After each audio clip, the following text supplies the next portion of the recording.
everybody. This is Calvin Waite. I trade crypto for a living. I'm not a registered or licensed financial advisor, planner, or broker, so nothing on this channel should be taken as a recommendation to buy or sell. I also trade all of these things, so I probably have a vested interest in there. But there's plenty of entertainment value and lots of education, so this will be awesome. For those of you who didn't know, my subscription channel is live. So look at the link in the description over at cryptoinfluencers.com and you can see how I make all of my trades and what I do and what I think about everything. This channel is for more hypothetical and looking at trends, and the other one is for actual trading. So you might be interested in that. Well, hey, happy Thursday evening, everybody. We were busy all day long as usual, so I wasn't able to get out and do my video until now. But it makes sense. We just had our daily close, so there's plenty to talk about. It's been a very interesting couple of days. It's funny how during the Wednesday it was like, something's wrong. The world hasn't blown up and it's a Wednesday.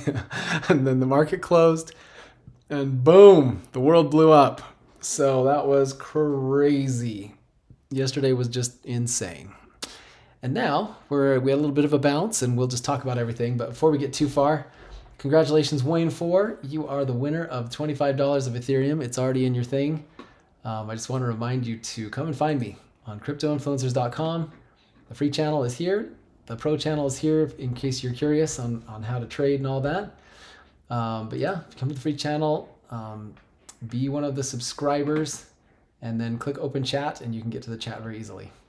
And then that's where you can sign up to win the $25. I do that every day just for fun. Okay, let's talk about Bitcoin. I actually kind of want to teach you guys something, a little bit about trading today. It's a little bit more educational. When the world blew up yesterday, it was amazing because the stock market closed right here. Don't know if you can see my cursor, but it was literally the last green candle before the full waterfall of what happened. And I'm on the 1 minute chart. Maybe I'll just get it over here nice and big so you can see everything. So the last green candle was the close of the stock market, and then we just fell off. So it feels a little manufactured to me, man. Oh, we just can't get away with from whoever. It just feels like there's a group or individual that just chooses these very suspicious times to really push the market. And why does it feel like manipulation? Well, because leading up to that, I've moved the volume to down here. Here, I'll move my face so you can see the whole screen. Look at the volume here is 6 Bitcoin, 28. I'm on Binance, and this is per minute. So this is a lot of Bitcoin, but 20, 48, 39, 25, 17. We've done this for hours. This is all day long. It's nice and quiet. Well, why would suddenly, 2 minutes after the stock market closes, suddenly somebody's dumping 356 and then 911 and then 812? This is not a person that is trying to get the most money out of his sells. These are high volume dumps specifically intended on creating a drop in the market. They're trying to drop the market. So let me bring back my face really quick. So they are trying to push the market down. This is manipulation. This is the very definition of it. And in a 3 minute period of time, we went from 25,800 to 25,450. So we dropped the market by about $400. And what I wanted to point out is that there is a level of support that is happening in this area. And when we suddenly drop, the climax is our selling climax. And we found support right here. This was our candle close. We ended up with a new candle that started higher than this. So we were finding a level of support here. And when we come up, we find a level of resistance. Well, the highest level of resistance we could find was nowhere close to the support that we were at before. So this creates a gap where markets moved so quickly that the time for people to establish and place orders and trades and fill this up with a lot of orders is very thin. This usually creates a slipping point where if you get back to this same area and you bounce, you'll usually drop. You can fly right back up through it with little resistance, because we didn't spend enough time establishing much of a market in this area. So the order books are a little thin. That's what I'm trying to say. So, but we've created a range of support range, resistance range. We ranged in that for, 20 minutes, 30 minutes. And then suddenly, out of nowhere, big, large candle. This one was 1,142 Bitcoins of volume. Boom, drops us down. And then the next candle was even bigger, 1,600 Bitcoin. So we are dropping the market really fast. And this first stop, well, to be honest, we had a lower candle body close here. So this ended up being our support zone right here. So support happened here, resistance happened here. So now this is very interesting, because where before we had a gap of $255 of a slipping point, now we have a gap of 150. So you can see that the momentum is dropping. These strong pushes, they can't just go forever. And so while I was watching this happen, I was looking at gaps and support resistance. And it's a lot cleaner on a market that's super emotional, like this. So we had $250 gap here, only a $150 gap here. And then we had our final selling climax. This was the last point that these people could really push the market, and they could tell that the market was not allowing them to go much further. And the reason why was because we just had our support here. We dropped down to our low, which was here or here, but this was definitely the climax. This was our highest volume candle out of the entire experience, and it was 1,795, so almost 1,800 Bitcoin was transacted right here. Well, you do this in threes usually. So they attempted it 3 times. This was as low as we were going to get. We struggled a little bit. We bounced. So our first point that we found resistance established a line. Well, we pulled back and found another level of support.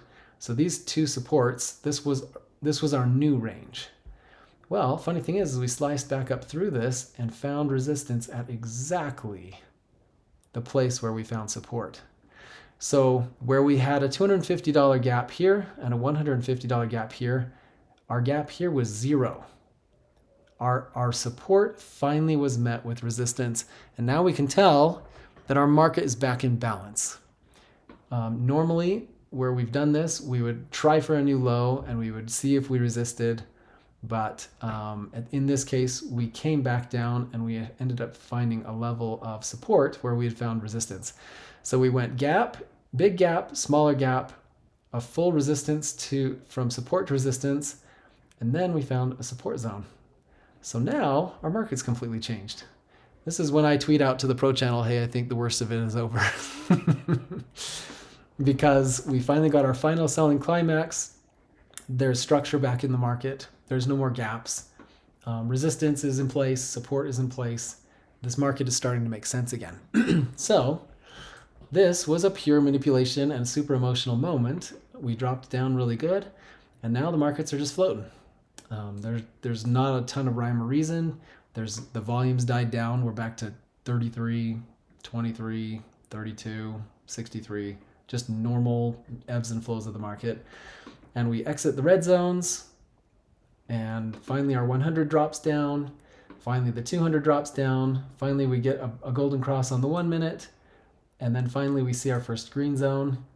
And you can see how this market starts recovering from this drama. Well, a flip from green to yellow is bearish, so we kind of hit a little bit of a point here. And isn't it interesting that this line showed up? Our first selling climax with the highest amount of volume created a line here, which we resisted here, and then it came back into play, initially here. So this became our first level of resistance after this whole thing. We broke it, found it as support, moved up above a bit, and then we lost the green zone, so then this kind of fell apart. But you can kind of see how there was structure in this. Well, what I'm waiting for, especially after something like this, is there's usually one more attempt. So we'll usually curve back down, find some support, kind of go on our merry way. We might show some weakness again, but we're looking for one more climax, and then usually we're out of the woods. In this case, we had a move down here, but it did not overcome our lows, but this one did. So this was our last moment where we had a spike down with decent volume. So I'm going to zoom in on this, and you can kind of see down below how there are not, when this drop happened, we're still pretty decently low. Like the highest one was this green candle, and it was 183 volume. And then the next one was this 136 here. But we're just slightly high. Like this is nowhere near 1,000 volume candle. None of these are very high volume. But when we finally got to here, we had this candle that ended up being a 410. So this was the highest volume by far. I mean, you can see on the chart that it is unusual. So highest volume, and it was totally non-productive because a minute later we were fully above the originating start of that move here. And this low that was super unproductive, we're looking for a bounce. It ended up being lower than these wicks here. So we had a final fake out to take out anybody who was willing to go short just below these. Anyone who had a stop right below these wicks, they have to snag that and snatch that liquidity. And then you can see that it was non-productive. So it fully reversed. We put in a slightly new high, exited the red zone, and then this exit of the red zone that happened right here ended up being the exit of the red zone. Like that's the moneymaker. That's where we go. So this one brought us into a green zone. We had another pullback, a final exit of a red zone here, and this one was like no volume at all. This was volume of $15, $30, $24, no volume here. The green candle was probably the highest volume, and it was 46.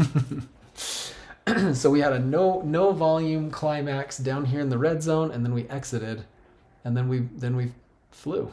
Then we were out of here. So it's interesting how these markets are designed to kind of trick you out of your money. It's trying to fake you out, psych you out, scare you. So they just create a lot of fear with all these really intense drops, but nothing goes one way forever.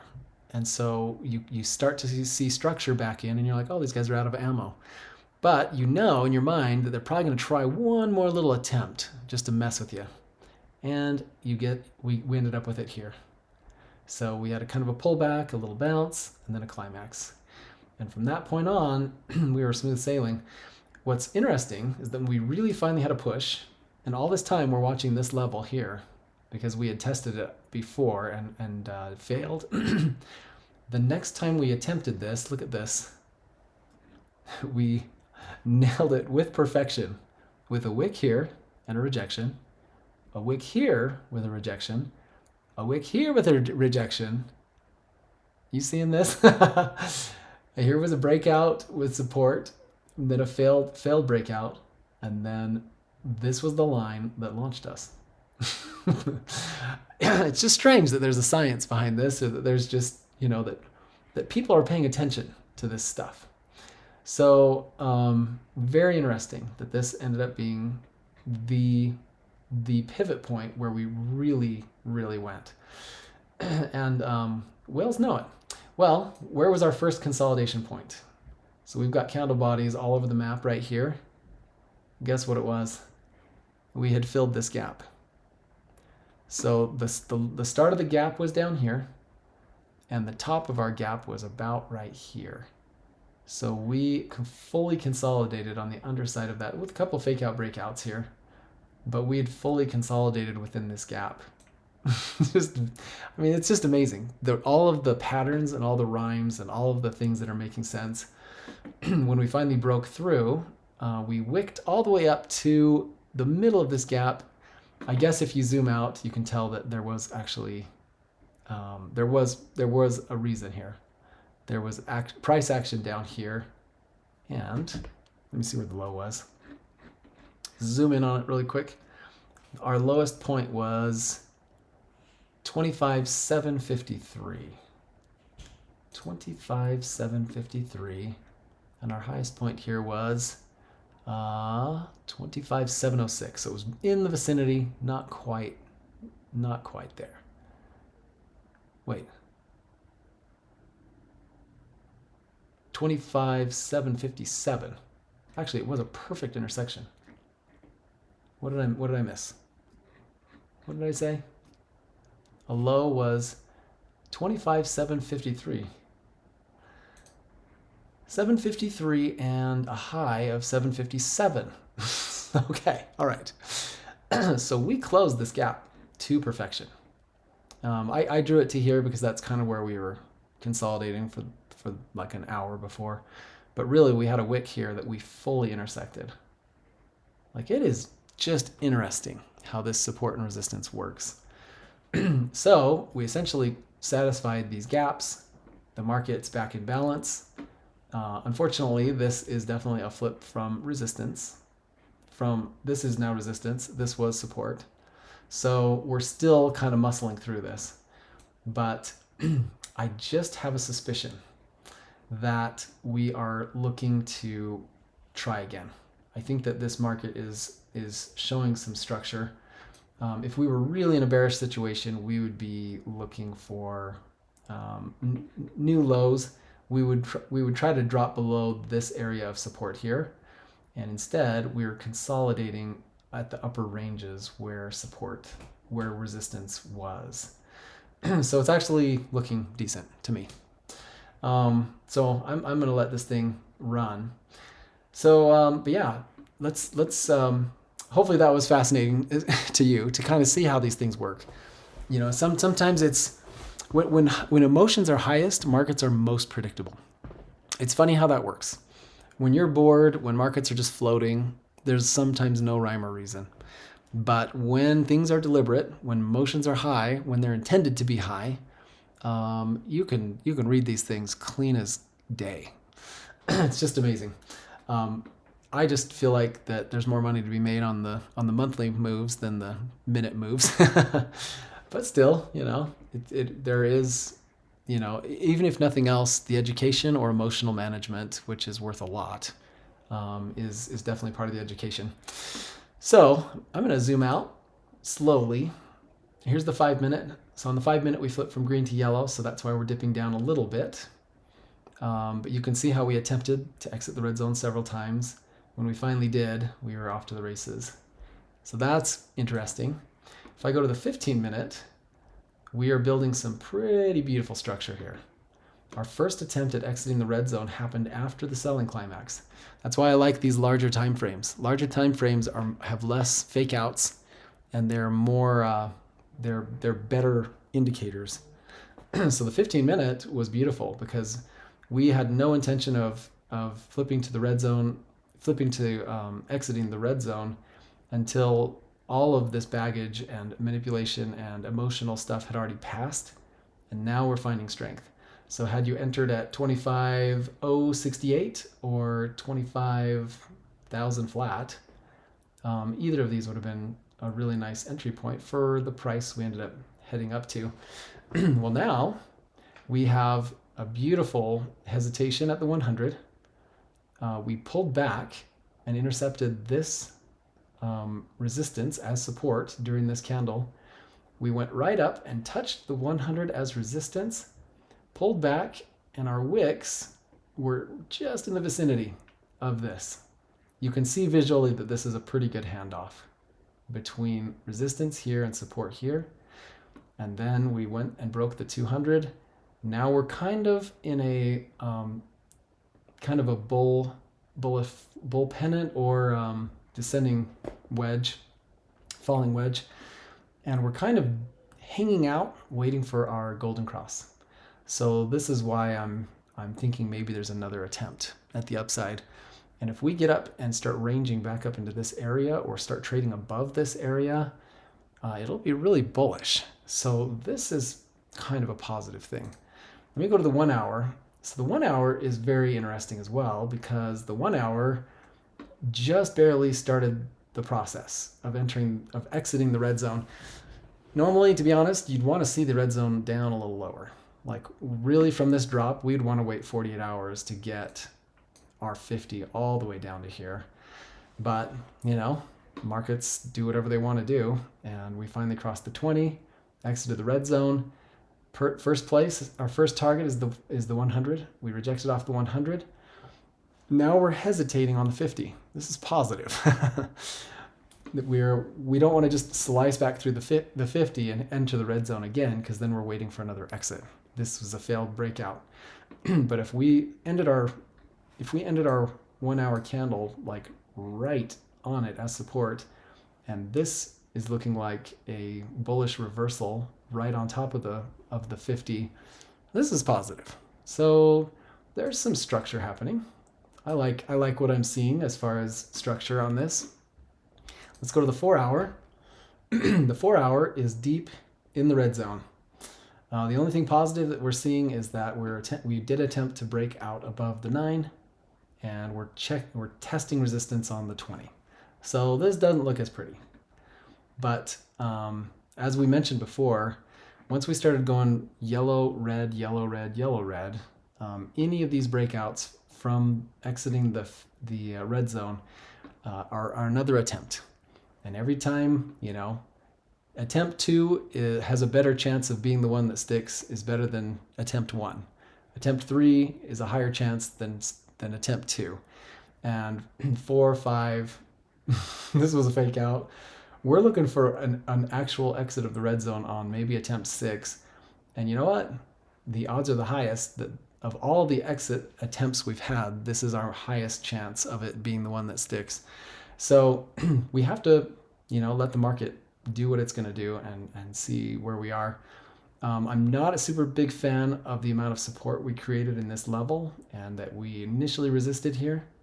But I mean, we're kind of 3 candles into this move, so it's hard to read a lot quite yet. But we would definitely expect some trouble at this level, which we are. We're having a red 4 hour candle here. All right, the daily. The positive thing to see on the daily is that we did close above the 50% mark on this candle. That is a good thing. We definitely want to see that. If we're going to try to turn this market around, we want to be above the 50% mark. So here's the top. Here is the bottom. And right on this line, 25,524 was the close we wanted. We got a close of 25,598. So we overcame it by about $75. So this is awesome. We definitely want to see close at least above 50%. And if we can get a small red candle or a doji, or especially if somehow we strengthened up and made one more attempt and by the end of day we were either at or above these candles here, man, that would be delicious. So we'll have to wait and see if we get that lucky. Ethereum looks like crap. This is not what you want to see. The 50% mark was way up here, about nearly 1,700, and we closed very weak, 1666. The only thing that we have going for us on Ethereum is that we did find support on the 200. Hopefully it holds. It will hold if Bitcoin gets out of where it's at. If Bitcoin takes off, we have a strong day, it starts showing signs of pushing upwards, Ethereum will be right behind it like a little puppy dog. And Ethereum will be strong on its own, but we need a bull market first. So Ethereum's not sure what to do yet. We need more structure. But it's looking better. We have about 3 days before our weekly close happens. And man, not great that we're rejecting off of the 20 and the 200. These are ugly things. But yeah, if we can get as high as possible and create a reversal doji of some kind, it would be awesome. So we are crossing our fingers and holding our breath for 25,900 because that would be the perfect close. Technically, the perfect close would be way up here, but we got to take what we can get. So if we can just create a reversal doji, this would be phenomenal. And it would definitely keep us within our falling wedge. We are definitely trending down, and we're looking for a reversal of some kind. This is not a reversal. And so we're waiting for it. This was close to being a reversal, and it generated a beautiful green candle, which promptly fell apart over the last few. So we're looking for the one that sticks. And on the weekly, we've gone down plenty. We are now really looking for a reversal candle. And we might make one. We're getting close. We have a beautiful long bottom on this because of the shenanigans of the last 48 hours or 24 hours. It hasn't been that long. But we've been down and up now, and we've got a beautiful, beautiful long tail underneath. We just might have what we need by the next 3 days. So if we can slowly climb back up and get back up to here by Sunday night, things could look pretty good. We will.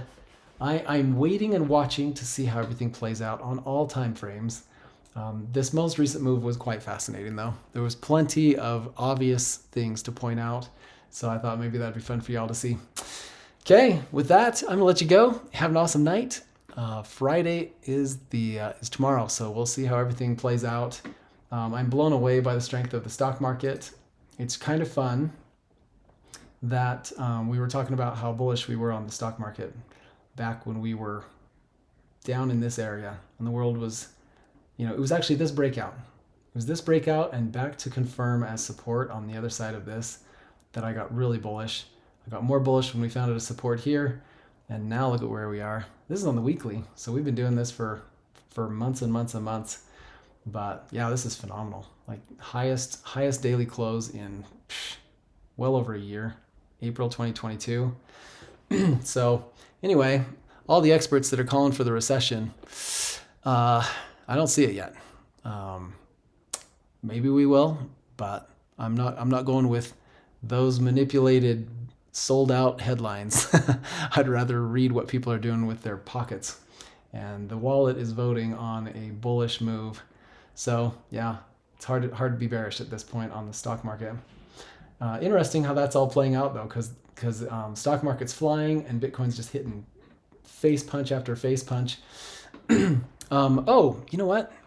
I know I've kind of gone long. We're at 27 minutes. But there were a couple of questions during the Pro channel about what I meant by spot on the news on the Twitter. I mentioned spot when it was talking about Blackrock's ETF. I can't even tell you how bullish that is. Right now, nobody can take their retirement funds and use any of it to buy Bitcoin unless you buy, MicroStrategy or you have to buy some derivative that doesn't actually affect Bitcoin at all. BlackRock is probably the most powerful institution in the world because they're the richest. Sadly, our world, the richest speaks loudly. And the SEC is fighting Coinbase and Binance and trying to wreck everything. The only group in the world that could probably stand up to the SEC and they probably own the media and everybody else. It's BlackRock. So I take that with, is that good news or bad news? I don't know. So you'll have to decide that one. But there is some bullish parts to this. And one is they've made a collaboration with Coinbase. So if Coinbase is the enemy of the SEC and BlackRock is the friend of Coinbase, that's powerful. Very powerful. That actually is one of the most positive things that I've seen in Bitcoin for the past at least couple of weeks now. A spot ETF means that they have an index that tracks the price of Bitcoin perfectly. It has to follow it as an index. And not only does it have to follow it, but they also have to have the asset underlying. And they're using Coinbase's custody to buy and hold Bitcoin on behalf of anyone that is buying their index. So this will have an effect on Bitcoin. If it's a futures ETF, that means they just have to hold the futures contracts to follow the price. If it's a spot ETF, they have to hold the Bitcoin. So it will be a sponge and suck more Bitcoin out of liquidity, and it'll become more rare, therefore more expensive. And There are trillions of dollars out there. I mean, BlackRock themselves, yes, they manage $9 trillion, but the amount of retirement funds, retirement, just everybody that has any money in the stock market, especially companies that are trying to find a hedge against the dollar, and they can buy a gold ETF or something, sure, but they don't have a great clean place to expose themselves to Bitcoin. They might be hesitant to hold Bitcoin themselves because they don't want to lose the private key. They don't want the CEO or somebody else to do something stupid. Those coins can be stolen. Like we've seen hacks where people figure out the private key because they weren't being guarded very carefully. But if BlackRock holds the Bitcoin and these companies can simply buy an ETF, and that causes liquidity to dry up in the Bitcoin market. I mean, we're all excited about MicroStrategy holding a couple $1 billion of Bitcoin, which represents 100,000 Bitcoin. Imagine BlackRock exposing this to the world, and 100 billion, a couple $100 billion, $1 trillion is going towards buying Bitcoin. This is what puts zeros on the back of Bitcoin's price. And it's crazy bullish. So the fact that they're trying, so people have tried before, but BlackRock is probably the one that could get it done. They have the deepest connections. They have the most power, the most sway. And so, they may manipulate the price of Bitcoin. It may be a curse. But on the flip side of that, there are fundamental reasons why Bitcoin will go up, and it is crazy bullish because there's a lot of people that would love exposure to Bitcoin, and they want someone else to manage the actual holding of the Bitcoin. So when you buy it, you can't withdraw the Bitcoin or anything. So it's not perfect. It's not pure. It's not the intent of Bitcoin, but dang, will that move the price. So all of us savvy guys that know how to buy Bitcoin and hold it in cold storage and save it ourselves so we have complete control, we'll just be the beneficiaries of whatever flows into a fund like that. So yeah, super awesome. And then one quick note about the Hong Kong, when they require banks to allow crypto companies to have a bank account there, it's unreal. Like that kind of backing is unheard of in the United States. The United States says we're going to crash and crumble every bank that supports or has anything to do with crypto. And they've done it before our very eyes. The most disgusting, manipulative, they're just trying to kill the industry. And China says, hey, banks, you have to let them have an account. Like, hallelujah, man. I didn't think China would be the good guy for us. But, dude, that is so good. Like, it's so hard. When I was running an exchange, like it was impossible to find a bank. Now, try now. Goodness. We're more developed. We're further along, and it's harder. It's insane. So if there is a safe haven somewhere in the world that allows you to bank and hold, and actually have a basic operating account for a crypto company, hallelujah. What a knight in shining armor. So pretty cool that the government of China is being that supportive. Of course, there's always a dark side to everything, but, we'll take anything we can get at this point, especially with the SEC being like enemy number one to everyone involved in crypto. So anyway, fun. Good stuff. Hopefully that little tangent for 6 minutes there was worth it, but I'll let you go and we'll chat tomorrow. All right, you guys, have a good night. Thanks for making it to the end of my video. Make sure you keep those trades small. Don't force a trade. Don't get impatient. And if you want to see how all this works, please come over and check me out on the subscription channel at cryptoinfluencers.com. Again, the link is in the description.